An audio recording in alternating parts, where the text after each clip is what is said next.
So when I began this process, I decided to start with the pants because they're the part that intimidated me the most. I know how to make normal pants, but because Sora's pants have a certain poofiness to them, I wasn't exactly sure where to begin. So I ended up buying a pattern on Etsy in order to assist me with the process, which is similar to how people use a recipe when they cook. And the pattern was only $7.50, so that was really nice. The large white paper is the pattern, and although it's hard to see on the camera, there are lines on it that show where I should make the cuts. Once the pant base is cut out of the paper, I trim it down so it's better suited for my measurements, and then I outline the pattern onto the black fabric.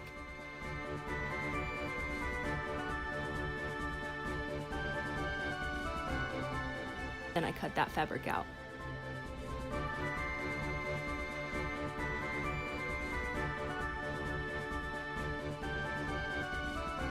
So this is the part where I realized that before I can make the base structure of the pants, I have to create the pants pockets first, because it's much easier to attach pockets to the pants fabric than it is to try and attach the pockets to like the already constructed pants. So I traced the pocket pattern onto the gray fabric and then got to work attaching them together. In total there are 8 pockets on the pants. There are 3 on each side of the front and then 1 on each side of the back. The first pocket is like your average pants pocket.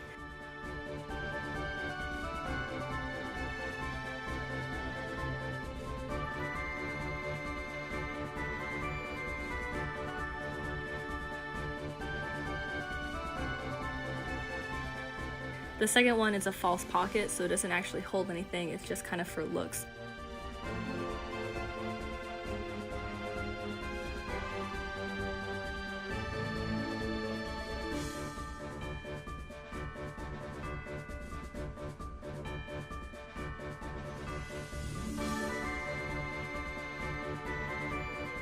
The third one is just like a large pouch, and the fourth pocket, which is the one on the back, is similar to like the back pants pocket on jeans.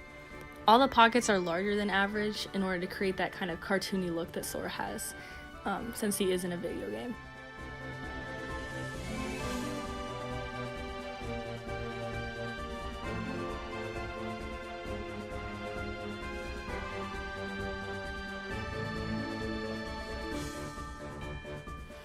In addition, all of his pockets are outlined with something called bias tape. Bias tape is a narrow strip of fabric with the raw edges pressed inward so that it looks really neat. When I first began this project, I was trying to create my own bias tape by cutting the light gray fabric on the edge of the fabric, which is also called the bias, hence the name. However, it was very time consuming, and when looking up close, one can see the mistakes in my hemming and pressing very easily. So I took another trip to Joann's Fabric and Craft store and purchased gray bias tape.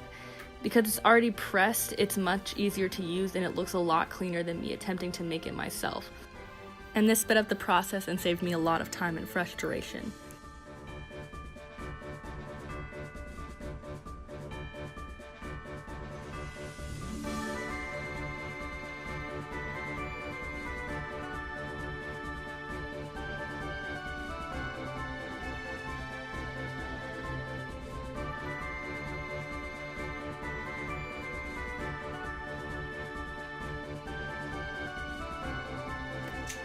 Once I finished the pockets, I attached them to the leg base of the pants.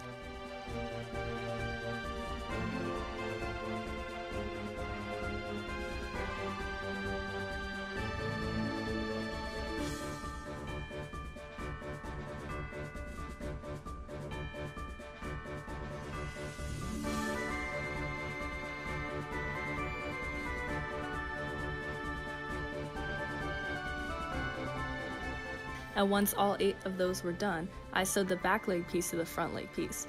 When I did this, I sewed it inside out so that the raw fabric would be on the inside and would look nice and neat on the outside where people would actually see it.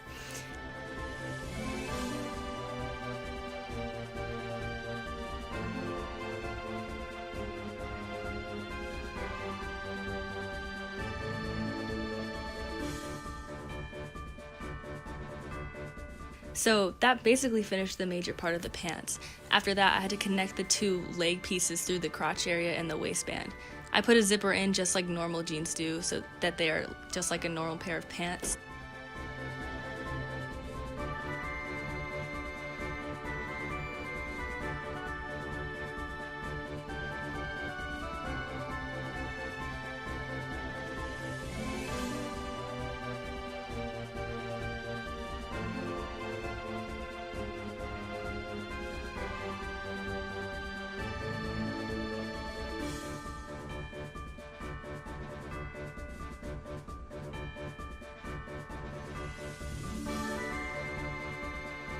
after that I added elastic band at the end so that they would scrunch up towards my legs.